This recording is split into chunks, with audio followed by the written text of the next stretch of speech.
अस्सलामुअलैकुम वरहमतुल्लाहि वबरकातुहू। बिस्मिल्लाहिर्रहमानिर्रहीम। मैं डॉक्टर हाफिज़ ए.एस. अंजम। दोस्तों, मैं आज आपको 5 बेनिफिट टीथ क्लीनिंग, दांतों को साफ रखने के 5 फायदे बताऊंगा। मेरी पूरी वीडियो देखें, आपको बहुत ज़्यादा फ़ायदा होगा।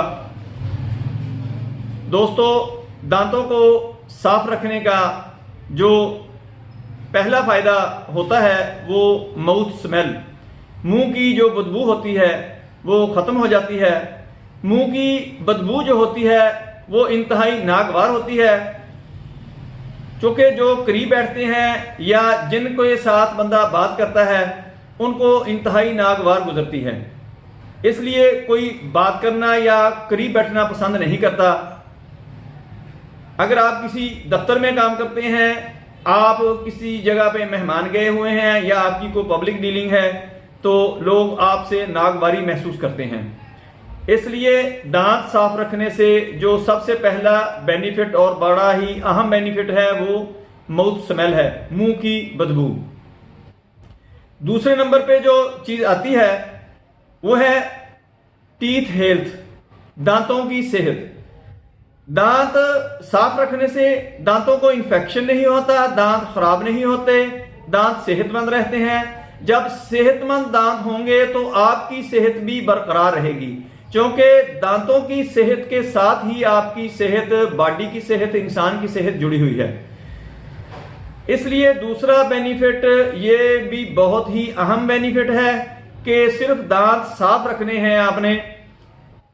दांत साफ रखने के लिए इस्लाम में भी बहुत ज्यादा इस तरफ तवज्जो दी गई है। मसवाक का बहुत ही अजर बताया गया है। यही वजह है, इन्हीं बेनिफिट्स की वजह से ये मसवाक का जो अजर बताया गया है इसमें यही अमल दखल है। तीसरे नंबर पे जो चीज है वो ग्लैमरस है।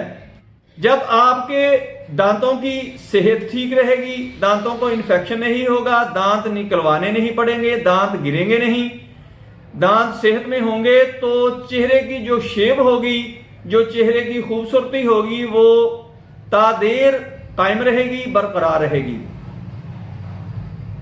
दोस्तों, इससे आगे जो चौथे नंबर पे है वो है डाइजेस्टिव सिस्टम। जब आपके दांत सेहतमंद हैं, दांत साफ हैं, तो इनमें इंफेक्शन नहीं होगा, कोई बैक्टीरिया, वायरस पैदा नहीं होगा, तो आपका जो निज़ाम हजम है वो भी बहुत बेहतर रहेगा। जब निज़ाम हजम बेहतर होगा तो आपकी सेहत बरकरार रहेगी, आपकी जवानी तादेर रहेगी। इससे आगे जो 5वें नंबर पे फायदा है वो इंस्पायरेशन सिस्टम जो है, सांस लेने का अमल जो है, सांस हम अंदर लेके जाते हैं, बाहर निकालते हैं, तो ये नाक और मुंह के जरिए होता है। अगर दांतों में कोई बीमारी हो, कोई बैक्टीरिया, वायरस हो, तो वो फेफड़ों पर जाकर असरअंदाज हो जाता है, लंग्स इससे इन्फेक्टेड हो जाते हैं। इसलिए सांस की बीमारियां पैदा हो जाती हैं। यहां तक कि बाज लोगों को फेफड़ों की टीबी या दमा वगैरह तक मसला हो जाता है, लेकिन होता वो दांतों की वजह से है। अगर दांत साफ रखेंगे तो आप इन मूजी मर्जों और खतरनाक किस्म की जो मर्जे हैं इनसे आप बच सकते हैं। दोस्तों, दांत साफ रखने का जो तरीका है वो भी मैं आपको बता देता हूं। हमारे आमतौर पर फैशन बना हुआ है कि सुबह को उठते हैं, बुरश ले लेते हैं, उसके ऊपर पेस्ट लगाते हैं, निहार करना शुरू कर देते हैं। ये फैशन बन चुका है। दोस्तों, उस वक्त आपको साफ करने का कोई फायदा नहीं है। चलो, दांत तो साफ हो जाएंगे, लेकिन जो आपने बेनिफिट लेने हैं वो आपको नहीं मिलेंगे, क्योंकि रात को आपने जो खाना खाया वो खुराक दांतों के अंदर फंसी हुई थी, मुंह के अंदर थी। क्योंकि मुंह के अंदर नमी होती है, यहां पर जो बैक्टीरिया, वायरस, इसकी जो क्रिएशन होती है, इनकी जो पैदावार होती है, इसके लिए ये बहुत ही फेवरेट इन्वायरमेंट होती है मुंह के अंदर। यहां पर बैक्टीरिया और वायरस बहुत जल्द पैदा होते हैं।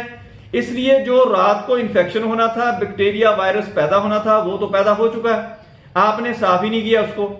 अगर आप उस वक्त खाना खा के उसको रात को ही साफ कर लेते तो आपको उसका बेनिफिट मिल जाता। दोस्तों इस फैशन को छोड़ दें। जब भी खुराक खाएं, खुसूसन बच्चों की रूटीन बनाएं, अपनी रूटीन बनाएं कि रात को सोते वक्त आपने बुर्श जरूर करना है। आप इंशाल्लाह मुझे याद रखेंगे, दुआएं देंगे। अल्लाह आपको सेहत दे। मेरी वीडियो अगर आपको पसंद आए तो इसको लाइक करें, शेयर करें, बेल आइकन को पुश करें, मेरे चैनल को सब्सक्राइब करें, दोस्तों रिश्तेदारों में इसको जरूर शेयर करें ताकि किसी का फायदा हो सके। अपना ख्याल रखें। अस्सलाम वालेकुम।